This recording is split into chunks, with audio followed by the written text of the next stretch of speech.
안녕하세요. 문학주주입니다. 오늘은 20번째 문단단 시간입니다. 지난 19번째 문단단 시간에는 에드가 앨런 포의 어셔가의 몰락에 대해 이야기했었습니다. 구독자 여러분께서 남겨주신 댓글들 몇 가지를 소개해드리도록 하겠습니다.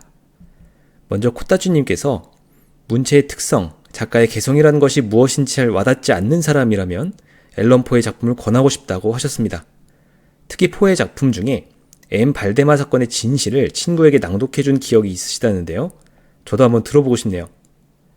다음으로 거제사랑님께서 중학생 때 이 작품을 읽고 앨런 포에게 빠지셨다고요. 어두운 듯 암울한 듯 음침한 듯한 분위기가 반갑다고 하셨습니다. 댓글 남겨주신 모든 분들께 감사드립니다. 2달 만에 돌아온 이번 문단단에서는 별이란 단편소설로 유명한 작가인 알퐁스 도데의 아르레 여인에 대해 이야기해보겠습니다. 이 소설을 읽으면서 도대체 아르레 어디인지 궁금해졌는데요. 찾아보니 지중해에 면한 남프랑스 도시였습니다. 사진을 보시면 아시겠지만 예술적 영감이 솟구칠 것 같은 곳이죠. 그래서인지 그 유명한 화가 반 고흐도 아르를 배경으로 많은 명작들을 남겼습니다. 특히 비제가 작곡한 아르레 여인은 오늘 소개해드릴 단편소설과는 다른 동명의 희곡을 원작으로 하고 있죠. 그 희곡 역시 알퐁스 도데의 작품으로 알려져 있습니다. 서정적인 느낌의 제목과는 달리 이 소설은 비극적인 내용과 결말을 보여주고 있는 작품이었습니다. 지난 문단단에서 이번 시간에 함께 논의해볼 사항들을 미리 소개해드렸었는데요. 먼저 장의 행동이 보여주는 사랑의 특성, 다음으로 장이 극단적인 선택을 하게 된 이유, 마지막으로 이 소설의 제목과 달리 아르레 여인은 등장하지 않는 이유가 그것이었습니다. 그럼 저의 생각을 한번 나눠보도록 하겠습니다. 먼저 사랑은 상대의 결점마저도 가려주고 이를 받아들이게 한다는 점입니다. 잘생긴 청년 장은 마을에서 1등 신랑감으로 꼽히고 많은 처녀들의 가슴을 설레게 한 남자였지만 그는 아르레 여인에게 푹 빠져 있었습니다.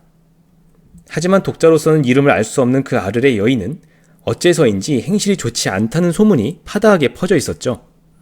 그럼에도 불구하고 장은 그녀에 대한 사랑을 포기할 수 없었고 그것이 결실을 맺어 두 사람은 결혼을 약속하게 됩니다.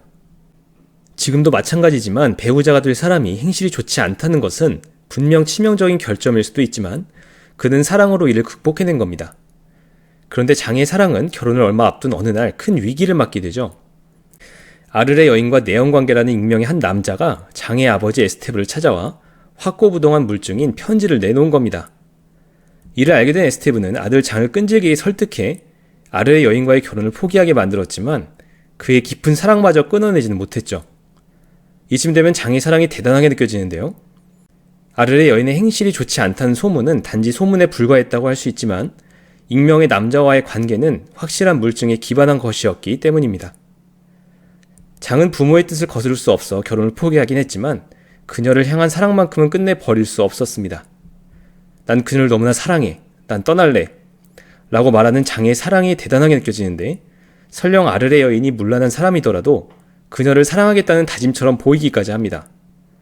우리는 이런 모습을 통해서 누군가를 사랑하게 되면 상대의 결점도 문제가 되지 않는다는 점을 확인하게 되죠. 사랑은 결점이 보이지 않게 하고 설령 결점이 보인다 하더라도 이를 기꺼이 받아들이게 된다는 겁니다. 한편으로는 이를 뒤집어 생각하면 누군가의 결점이 보인다는 것, 그리고 이를 도저히 참기 어렵다는 것은 그를 사랑하지 않거나 사랑이 식었다는 증거일 수 있다는 것이죠. 다음으로 감정을 과도하게 억제한 것이 장에게 독이 되었다는 겁니다. 앞서 말한 대로 장은 아르레 여인을 깊이 사랑했고 그녀를 둘러싼 좋지 않은 소문에도 불구하고 결혼을 결심할 정도였습니다.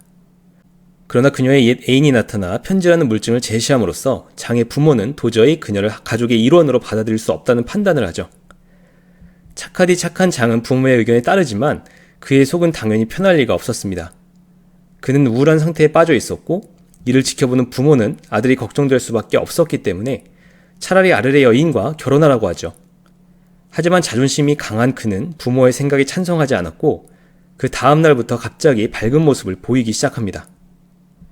그날부터 그는 생활 방식을 싹 바꾸어 항상 명랑한 척하며 부모를 안심시켰죠. 아버지 에스테브는 아들이 회복한 것 같다며 기뻐했지만 어머니는 도리어 근심이 깊어갔고 어머니의 걱정대로 결국 그는 창문에서 뛰어내려 목숨을 끊고 맙니다. 제가 생각하기에 사랑하는 아르레 여인을 잃고 나서 자연스럽게 찾아온 상실의 아픔을 배출하지 않은 것이 도리어 그에게 독이 된 것 같습니다. 상실의 아픔이 슬픔과 우울함으로 표출되는 것은 어찌 보면 당연한 것인데 장은 부모의 눈치를 보느라 억지로 밝은 채 했던 것이죠. 많은 문학작품을 읽으면서 저는 인간의 감정이 마치 흐르는 물과 같고 이를 억지로 막으면 물이 다른 길로 흐르는 것처럼 감정도 왜곡될 수 있다는 생각을 했습니다. 장의 경우에도 자연스럽게 흘러야 할 감정이 억지로 막히는 바람에 그의 슬픔은 해소되지 못했고 결국 극단적인 선택까지 하게 된 것이 아닌가 싶습니다. 이렇게 생각하면 자신의 감정을 억지로 억누르거나 다른 감정으로 강제로 치환하려는 시도가 상당히 위험할 수도 있다는 생각이 들죠. 마지막으로 정작 아르레 여인이 등장하지 않는다는 것이 시사하는 점을 생각해 보겠습니다. 이 작품의 제목은 아르레 여인임에도 불구하고 그녀는 정작 작품 속에 단 한 번도 등장하지 않는다는 것이 상당히 특이합니다. 이 소설에는 그녀가 행실이 좋지 않다는 소문과 그것을 증명이라도 하듯 옛 애인이 들고 나타난 연애편지만이 등장할 뿐이죠. 에스테브 부부는 그 소문과 연애편지를 근거로 자신의 아들 장과 아르레 여인이 결혼하는 것은 부적절하다고 여겼고 그 결말은 우리가 알다시피 비극이었습니다. 작품 속에서 처음부터 끝까지 아르레 여인이 등장하지 않았다는 것은 에스테브 부부가 예비 며느리인 그녀와 전혀 소통이 되고 있지 않았다는 것을 암시하는 것 아닌가 싶죠. 이미 장과 결혼을 허락해 놓은 상황에서 파혼이라는 선택을 하기에 앞서서 아르레 여인에게 이야기를 들어올 법도 하지만 그렇지 않았던 겁니다. 당사자가 아니라 주변의 풍문과 평판만으로 사람을 판단한 것인데 풍문과 평판이 정확할 수도 있지만 그렇지 않을 수도 있다는 점에서 위험하죠. 하지만 이들의 모습은 우리 자신도 심심치 않게 벌이는 행동을 보여주는 것이라서 씁쓸한 감정이 들게 합니다. 다른 한편으로는 곧 가족이 될 아르레 여인과 에스테브 부부가 적절한 관계를 형성하도록 하지 못한 장의 책임도 있는 것 같습니다. 소설 내내 아르레 여인이 등장하지 않는다는 것은 어쩌면 장이 그녀를 자기 부모에게 소개시키고 신뢰관계를 맺는 것에 소홀했다는 것의 증거일 수도 있다는 것이죠. 사랑하는 여인과의 결혼이 불발된 이후에 부모를 원망하고 깊은 슬픔에 빠지기 이전에 그가 조금 더 현명했더라면 어땠을까 하는 아쉬움이 남는 대목이죠. 그의 죽음으로 인해 에스테브 부부와 어쩌면 아르레 여인에게도 씻을 수 없는 큰 상처를 남겼다는 것을 생각해보면 더욱 그렇습니다. 여기까지 20번째 문단단 시간이었습니다. 다음 문단단 시간에는 에이빈드 욘손의 소녀와 늑대를 함께 읽어보도록 하겠습니다. 소녀와 늑대에서 생각해볼 만한 점은 다음에 3가지입니다. 염두에 두시고 읽어보시면 좋을 것 같습니다. 먼저 이 소설에서 별 이야기가 어떤 의미를 갖는지 생각해보면 좋겠습니다. 이 작품은 별 이야기로 시작해서 별 이야기로 끝나는 수미 쌍관형 구조를 가지고 있는데요. 작가가 별 이야기를 부각시키는 분명한 이유가 있을 것 같습니다. 그 이유에 대해서 생각해보면 어떨까 싶습니다. 다음으로 힐데가 삼촌에게 늑대 이야기를 해달라고 한 이유가 무엇이었을까요? 어린아이 힐데는 늑대 이야기를 상당히 무서워합니다. 그러면서도 삼촌에게 늑대 이야기를 해달라고 하는데요. 도대체 그 이유가 무엇일까요? 많은 사람들이 공포를 불러일으키는 창작물을 즐기는 이유를 떠올리시면 답을 찾을 수 있지 않을까 싶습니다. 마지막으로 힐데는 삼촌이 이가 빠졌기 때문에 좋아하는데요. 그것이 상징하는 것이 무엇일지 생각해보면 좋겠습니다. 다음 문단단 시간에 저의 생각을 나누도록 하겠습니다. 지금까지 문학축뷰비였습니다. 감사합니다.